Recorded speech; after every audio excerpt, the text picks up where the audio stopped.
Looked like a game that the Mount Kenya side was going to challenge for. The clearance comes and an attempt to try and play it, and then from the right side, Amani Chata gives it a free. Yeah, Melis Medo, the coach, looking like he was content with his players. The cross comes in from the right side again from the Rangers side. Johnson Dikono getting onto it, brings back a 45 that was quite unexpected. And the substitute, Brian Osumba, pushes it into the net. And Rangers have taken Ushuru.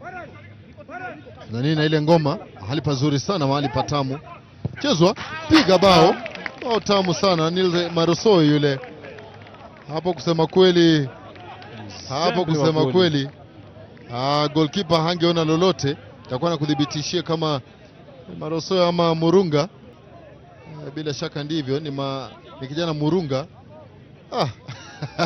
Kipa mwenyewe kafanya makosa kisha anasimama nyuma ya ukuta. Ile lango ni kubwa sana, acha tuweze kuangazia hata hivyo.